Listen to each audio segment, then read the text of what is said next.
Wade Harrington doesn't live a bad life. He lives a small one. 27 years old. 2 shifts a day at Velour Noir, a restaurant just expensive enough to remind him he'll never afford to eat there. He smiles at strangers. He apologizes for things that aren't his fault. He goes home exhausted to an apartment that doesn't quite feel like his own. And every night, to quiet the noise in his head, he plays. The controller fits his hands like a second skin. His fingers move without thinking. The screen glows blue in the dark, the only light in the room. This is his world. Quiet, comfortable. His. Tonight, though, something is off. He can't explain it. There's no reason for it. Nothing in the room has changed. No sound out of place. No message on his phone. Just a feeling. The kind that sits in your chest before your mind can catch up to it. Like a shift in the air pressure of your own life. He pauses the game, sets the controller down, stares at nothing.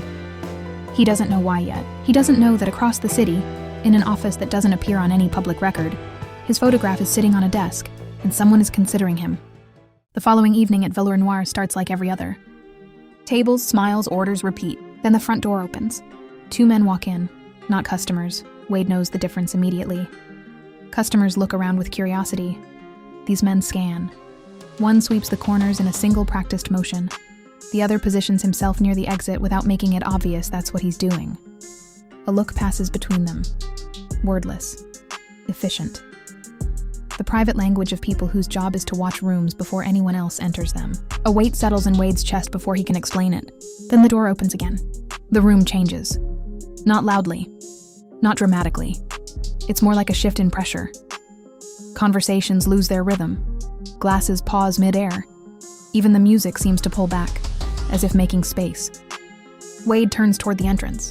He feels her before he fully sees her. Black tailored suit, sharp, expensive, not in price, in intention. Every step measured, every movement deliberate. The 2 men by the exit straighten the moment she crosses the threshold, not by choice, by reflex. She doesn't demand the room's attention. She simply has it, the way gravity has weight, without asking, without needing to. Wade looks away, then back. He can't stop himself. The manager rushes to her side, overly polite, choosing his words with unusual care. Wade has worked here 2 years and has never once seen him move like that. Her gaze drifts slowly across the restaurant, not searching, choosing. Then it lands on him. His chest locks. It isn't just eye contact. It feels like pressure, like being seen by something that doesn't miss anything and never has. You. Her voice is quiet, calm. It cuts through the ambient noise of the entire room like it was always meant to reach him specifically. You'll be serving my table. Wade approaches carefully, face neutral, sets the menu in front of her. She doesn't look at it. She looks at him. Not openly, not in any way the rest of the room would notice. But every small movement he makes, the way he holds the tray, the slight adjustment of his glasses, the half-second where he almost drops a water glass but catches it at the last moment, she registers all of it, processing, cataloging, like she's confirming something she already knows. What would you recommend? Simple question. But the way she says it, it isn't simple at all. The chef's special is quite That's not what I asked. A pause, quiet, patient. What would you recommend? Wade hesitates, then answers honestly. There's a simpler dish. Most people overlook it, but it's better. Silence. A subtle shift moves across her expression, not quite a smile. Something colder and more precise than that. Approval. I'll take that. That night, the city looks different from inside a black SUV. Dark streets, silent corners. The car doesn't stop at a hotel or a restaurant or anywhere that has a name people would recognize. It stops at an abandoned warehouse on the edge of the city. Rusted metal, broken windows, the kind of place that doesn't appear on any map that matters. Inside, the air is cold. A man is on his knees, shaking. His voice tumbles over itself in the desperate, accelerating rhythm of someone who already knows they've run out of time but hasn't stopped trying to spend it. Isabella Moretti walks forward, slowly. No raised voice, no visible anger. She lets him finish. Then she tilts her head, almost thoughtful, and glances at one of her men. A single small gesture. That's all it takes. She's already walking away before it's done. She doesn't need to watch. This part of the evening no longer requires her attention. No one betrays her and lives to describe it. Back in his apartment, Wade sits at his desk. The sketchbook lies open in front of him. Half-finished lines, a character taking shape slowly on the page. His pencil moves without urgency. No deadline, no audience. Just the quiet satisfaction of building something from nothing. He pauses, tilts his head, adjusts a single line by barely a millimeter. Leans back. Satisfied. Then his hand stills. His eyes drift from the page. Moretti. He'd heard the name before. Vaguely. The way you hear the name of a country you've never visited. But searching it now on his phone, the results stack up faster than he expects. Influence spreading through the city like roots beneath pavement, invisible until something breaks. Connections that don't announce themselves. Power that doesn't need to. And tonight, she chose him to serve her table. Wade laughs. The short, involuntary kind that only happens when something genuinely frightens you. "You've got to be kidding me," he says to the empty room. He sets the phone face down, stares at the unfinished drawing. Why was she looking at him like that? He gets up, crosses to the window. Outside, across the street, a black car sits with its engine off and its lights dark. No movement inside. No reason to be there. Just watching. Wade's hand tightens on the curtain. He stands there for a moment, then steps back, lets it fall closed. He doesn't sleep well that night. The following evening, Wade walks home alone, hands in pockets, mind running too fast. He turns the corner and stops. One of the men from the restaurant stands directly in his path. He doesn't speak immediately. He doesn't need to. "You need to come with me." Wade's heart spikes. "What?" The man steps to one side without repeating himself, and behind him, a black SUV is parked at the curb. The door opens. Inside, she's already there, watching him. The door closes with a quiet, heavy sound.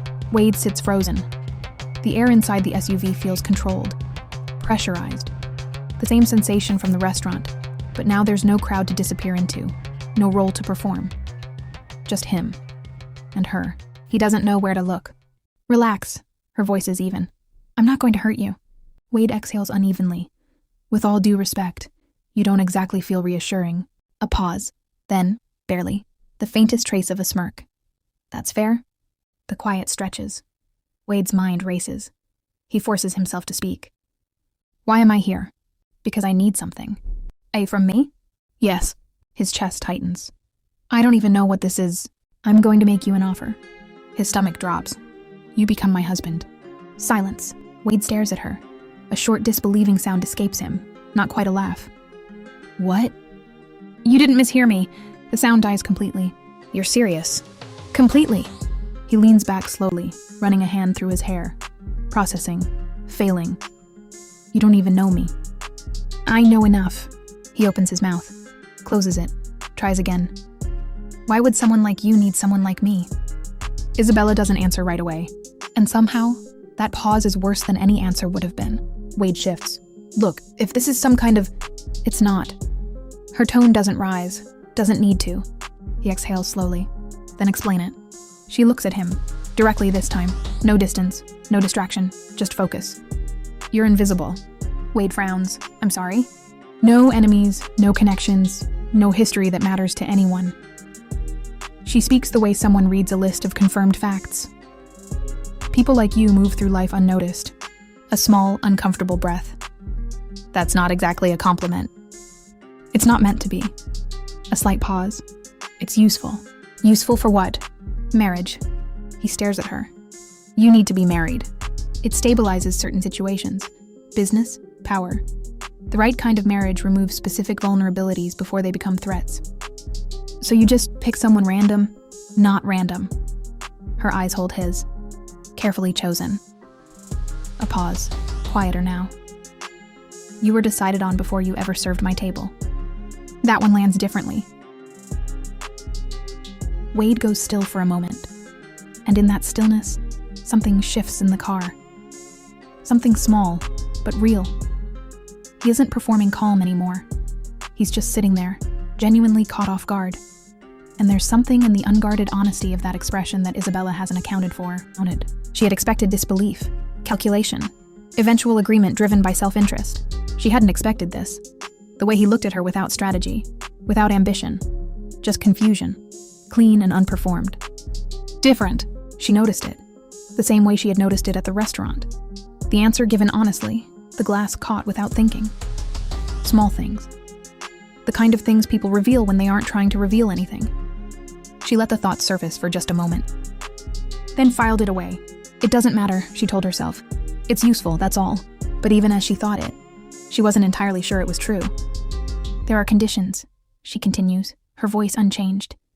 You won't expect affection. You won't expect anything beyond what is necessary. A slight pause. This is not built on love. It is not a real marriage. Then what is it? An arrangement, a business decision. Wade lets out a slow breath through his nose. You're asking me to fake a life. Yes. No hesitation, no apology, just truth. He looks away. His thoughts are louder now, messier.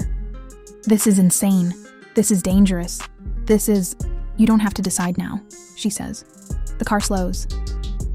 Wade doesn't notice at first, too deep inside his own head. Then the door opens, and his apartment building is right in front of him. He blinks. The entire drive, the whole impossible conversation, had pulled him in so completely he hadn't registered they were moving. Isabella reaches into her pocket, holds out a card. No name, no details, just a number. Wade hesitates, then takes it. If you accept, she says, you call. A pause. If you don't, then this never happened. He steps out. The door closes behind him. The SUV pulls away immediately, leaving him on the pavement with the card in his hand and his heart still running. He doesn't move. The silence around him feels different now. Heavier, like something has already changed and isn't going back. Inside, he places the card face down on the table. Like that would make it easier to ignore. It doesn't. That night, sleep doesn't come. He turns back. Every time he closes his eyes, he hears her voice. Calm, unhurried, almost bored. You become my husband. He sits up in the dark. This doesn't make any sense.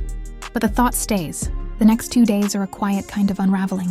At Velour Noir, he moves through the motions. Orders, plates, smiles on cue. But the sounds feel distant.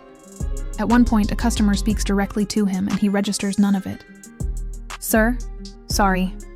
A smile that doesn't reach anywhere. Back home, he tries to draw. The pencil moves, then stops. He stares at the unfinished line, and for the first time in years, closes the sketchbook without finishing.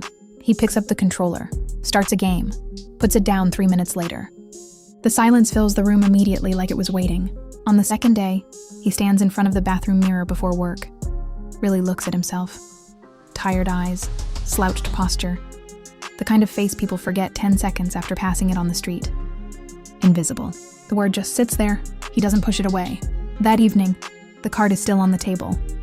Wade stares at it from across the room for a long time, then slowly walks over, picks it up, turns it in his fingers. He looks around the apartment.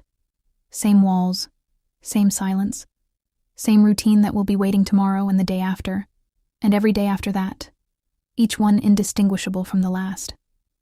A strange, quiet feeling moves through him. Not fear. Something older.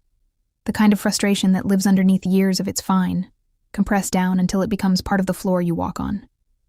It wasn't fine. It never really was. Wade sits down slowly. Card in one hand, phone in the other. This is a bad idea, he says quietly to himself. His thumb hovers. But so is staying like this. The phone vibrates. Wade freezes. Unknown number. He stares at it, then answers. Hello? A pause. What's up, my dude? Wade closes his eyes briefly. Phineas. Unfortunately, yeah. You left me on red for 3 days straight. Are you okay? Because you sound weird.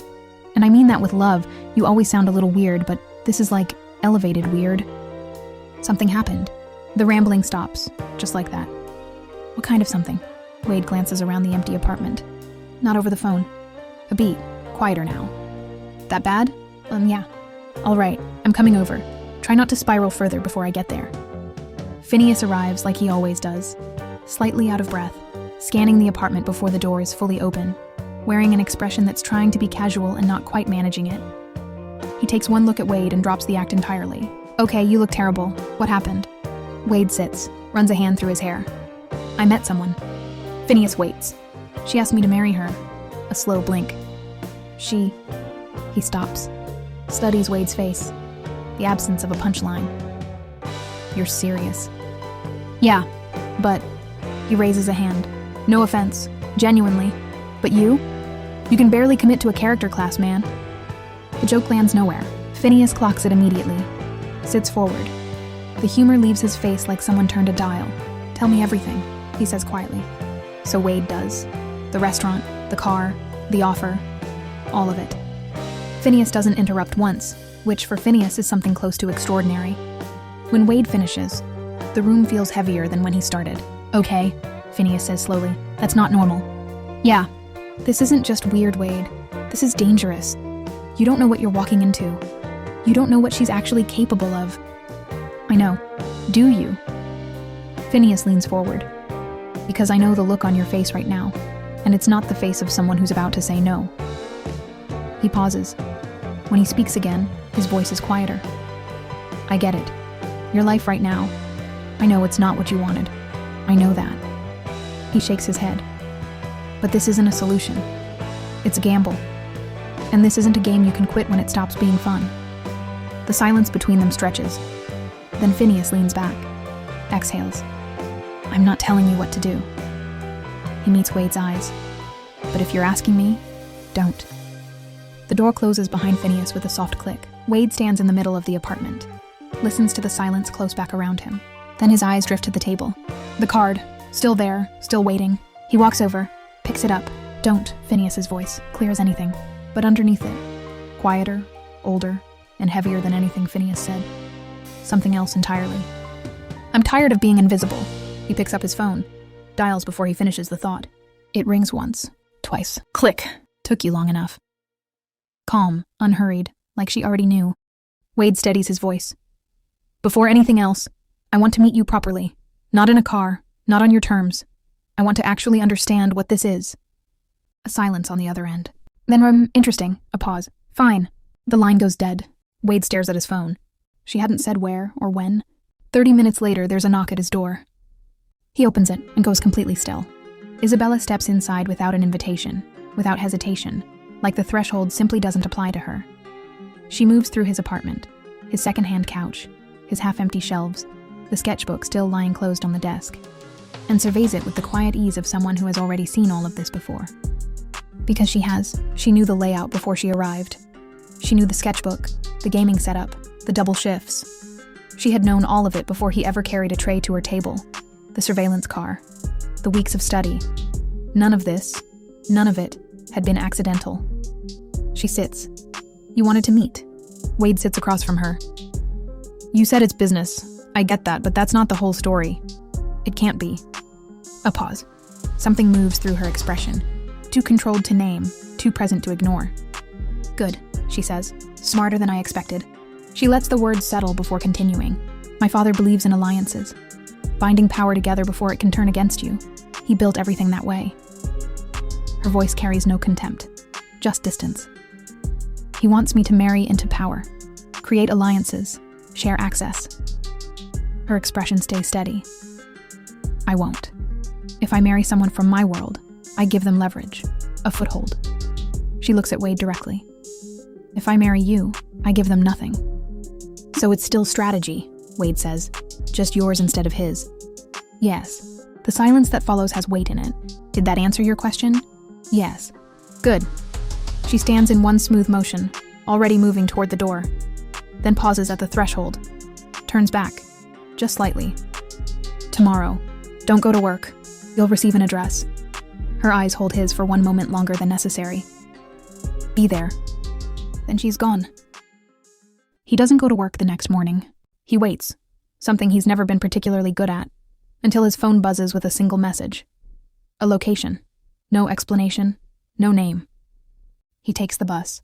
When he arrives, he stops on the pavement and just looks. It's a mansion. The kind of place that doesn't apologize for existing. Wide stone face, set back behind a gate built, deliberately, Wade thinks, to make you feel small before you've been let in. As he approaches, the gates open. Not because he buzzed, not because he announced himself. They simply open, smooth, automatic, as if his arrival has already been registered, already accounted for, already expected. Guards line the path. Dogs move at their sides with quiet precision. Every pair of eyes tracks him, not aggressively, just thoroughly. He had been watched before he arrived. He knocks. Silence. Then the door opens. Wade straightens, expecting Isabella. It isn't her. A boy stands in the doorway.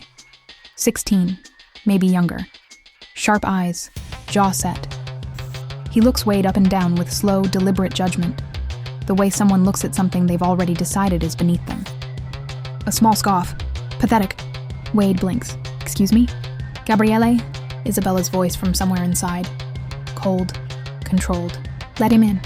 The boy, Gabriele, holds Wade's gaze for 1 second longer, then steps aside, slowly, reluctantly, like he's allowing something unworthy to cross a clean floor.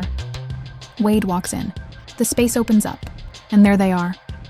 Her family, seated, watching, waiting, arranged across the room like a panel of judges who've already reached their verdict.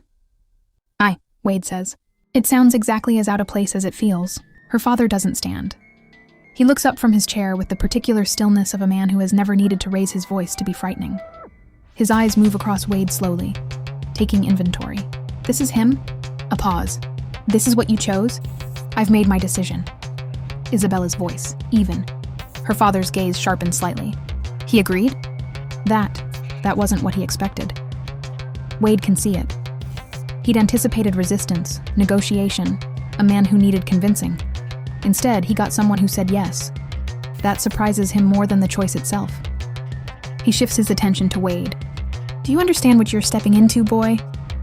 Before Wade can answer, adorable, Isabella's mother. Her smile arrives warm, moves across her face gracefully, and doesn't reach her eyes at all. Come here. Wade steps forward. Where are you from? Here, I grew up in this city. Her gaze lingers on him a second too long. Studying, measuring, running whatever quiet calculations she's practiced at hiding. Before Wade can step back, Isabella reaches out and takes his hand, pulling him down beside her. Deliberate, unhurried, a public claim. From the side, a week. Gabriele, arms crossed. I'll be generous, a month at most. Enough. Isabella doesn't raise her voice. She never needs to. Her gaze moves across the room, slow, certain, and lands on each of them in turn. I didn't call you here for opinions. A pause. I called you to introduce a new member of this family and to discuss the wedding. Wade turns to her slightly. Wedding. She catches it. Of course she does. Appearances, she says quietly. A sharp sound, her father's hand tightening around his glass. Fine. Cold. Measured. We'll play it your way. He looks at Wade one final time, and when he speaks again, it's as if Wade isn't in the room at all. When you're done with your little experiment, Isabella, I'll find you a real husband. The room goes still. Isabella stands, slowly, careful. Her voice drops just enough to shift the atmosphere entirely. You're in my house. Her eyes lock onto her father's. And that, the faintest pause, is my future husband. My husband. Wade hears something in those words that wasn't in the car, wasn't in his apartment, wasn't in any of the careful and controlled conversations they'd had before. Something that, despite every condition laid out, every reminder that this was business and nothing more, doesn't sound entirely like a performance. He tells himself he's imagining it. The conversation moves forward without him. Wedding details, dates, locations, guests, every word calculated, strategic. Not a celebration, a move on a board game only some of them can see. Then Isabella's mother turns to Wade. Is there anyone you'd like to invite? Her tone is soft, too soft. Wade pauses. The question isn't casual. He can feel it. It's precise, probing, checking the edges of him to see what's there. Phineas flashes in his mind. No, Wade says. I don't think so. Not even one? Her eyes stay on him. No. He meets her gaze this time and holds it. The people I know aren't really worth inviting. A beat of silence. He keeps Phineas's name exactly where it is. Safe. Untouched. Far away from all of this. The bus ride back feels unreal. Like he stepped into someone else's story and hasn't found the exit. 2 days pass quickly. Packing, sorting, leaving things behind. Wade stands at his apartment door one last time, looking in. The couch, the desk, the sketchbook. The gaming setup glowing faintly in standby. Everything that was his world a week ago. Small, quiet, his. Yeah, he murmurs. Then steps away. The car takes him to places he has only ever walked past and never entered. Boutiques with no prices in the window. A tailor's that smells of cedar and precision. Fitting rooms with mirrors that somehow feel more exposing than any mirror has a right to. An assistant named Sarah moves through all of it at quiet, unrelenting speed, speaking in compact sentences that somehow contain complete instructions. Wade tries things on, gets measured, adjusted, replaced. At one point, the tailor marks a seam and moves on without a word. He didn't even check the price, Wade mutters. Sarah glances at him briefly. You'll get used to that. He isn't sure if that's reassurance or prophecy. When they return to the mansion that evening, Isabella isn't there. A servant leads Wade through hallways that seem designed not to end, past doors taller than any residential door has reason to be, past rooms glimpsed briefly through half-open entrances. Then they stop. Your room, sir! The door opens. Wade steps inside and stops. It isn't a room.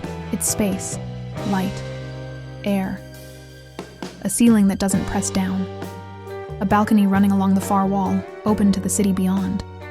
He doesn't speak, doesn't move, just stands in the middle of it while the servant says something he doesn't register.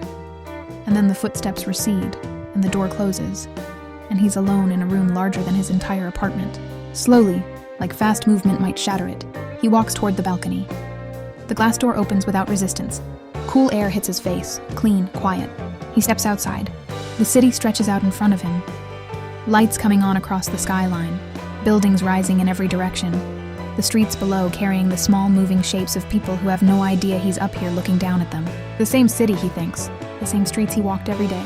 But from here, it looks like something entirely different. Something he was always inside of but never able to see the shape of. He lets himself feel it, just for a moment.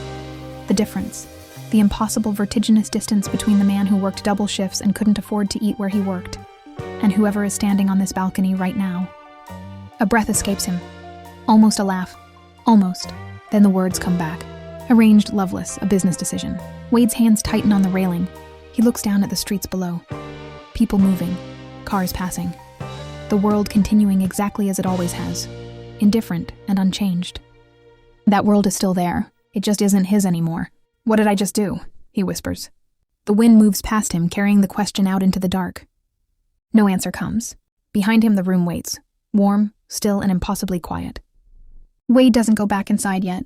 He just stands there on the edge of the life he chose, looking out at the one he left, wondering, for the first time, whether those two things are as different as they're supposed to be.